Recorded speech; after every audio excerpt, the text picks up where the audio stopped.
que eu sou. Aí vai dizer a palavra de Deus que Simão Pedro vai responder e vai dizer: tu és o Cristo, o Filho do Deus vivo. E diante dessa declaração, Jesus vai falar para ele que ele é bem-aventurado, porque na verdade não foi carne e nem sangue que deu a ele essa revelação, mas o Pai que está nos céus. Então, irmãos, olhando para essa palavra, a gente vê o cenário dos dias de hoje. A importância dessa confissão de Pedro, ela está... Por quê? Eu anotei aqui. A importância dessa confissão é que nós somos também bem-aventurados. Por que nós somos bem-aventurados? Primeiro, porque quem nos revelou a respeito de Cristo, quem nos deu o entendimento, quem acendeu a fé, quem nos fez crer nele, não fomos nós, mas foi o próprio Deus que fez isso através do seu Espírito Santo. Então nós somos bem-aventurados porque não foi nenhuma carne e nenhum sangue que nos revelou, mas foi revelação do próprio Deus através do seu Espírito para nós, porque nós percebemos que, na verdade, aqui recebemos uma revelação do céu, nós temos crido nessa revelação e nós temos perseverado nesta revelação de que Jesus é o Cristo, Filho do Deus vivo. Porque nós vemos que, apesar de Deus ter revelado a outras pessoas, elas têm crido por um pouco de tempo, outras não têm crido e outras já não têm perseverado nesse caminho. Então, na verdade, elas não são bem-aventuradas. Bem-aventurado é aquele que recebeu essa revelação de que Jesus é o Filho de Deus, ele também é Deus, tem crido nessa revelação, tem crido na sua obra feita na cruz do Calvário para a salvação e justificação dos nossos pecados e tem permanecido nessa crença, nessa fé, nesse caminho que é Jesus. Porque aqui, embora eles sabendo de todas essas profecias, ainda assim, eles não sabiam direito quem era Jesus.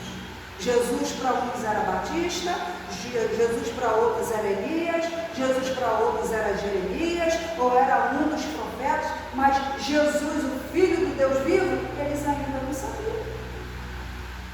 Porque eles não receberam a revelação que verdadeiramente Pedro, ele recebeu.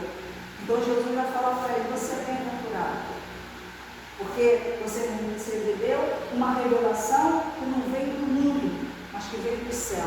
Você tem crido e tem permanecido, por isso que você é bem-aventurado.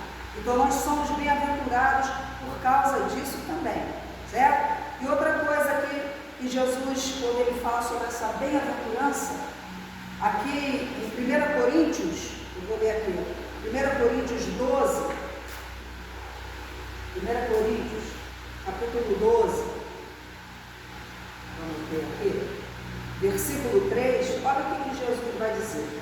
Portanto, Paulo, portanto, vos quero fazer compreender que ninguém fala pelo Espírito de Deus e diz: Jesus é anátema. E ninguém pode dizer que Jesus é o Senhor, senão pelo Espírito Santo. Então, eu jamais, pelo Espírito de Deus, posso amaldiçoar esse Deus. E se eu tenho o Espírito de Deus, eu tenho que confessar que Ele é Senhor e é Salvador da minha vida.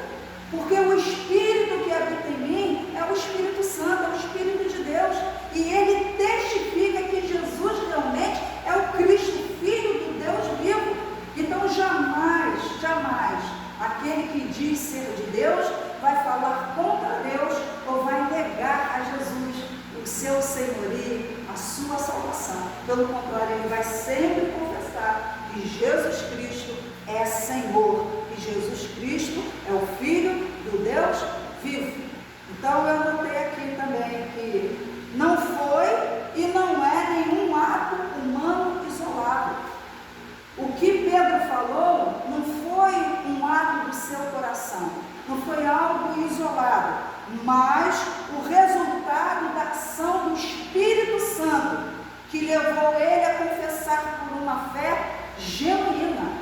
Então, meus irmãos, não foi o nosso coração, não foi de uma forma isolada que confessamos, que aceitamos a Cristo como Senhor e Salvador da nossa vida, mas a ação do Espírito Santo esteve sobre a nossa vida, nos convencendo e nos fazendo falar e confessar por essa fé genuína que Jesus Cristo é Senhor e Salvador. Certo? Então a importância disso para a igreja está aí, porque nos dias de hoje nós encontramos a mesma coisa.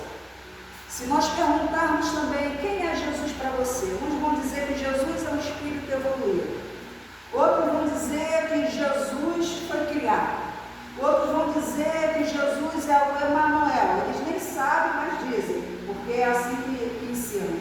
Outros vão dizer que Jesus foi criado, ele não é criador. Olha quantas coisas, a mesma coisa, o tempo é outro, mas o contexto, a história é a mesma, né? É a mesma coisa. As pessoas estão dizendo, ele é isso, ele é aquilo, mas a igreja de Deus, a igreja de Jesus, ela já recebeu essa revelação pelo Espírito Santo, e ela confessa, como Pedro confessou, tu és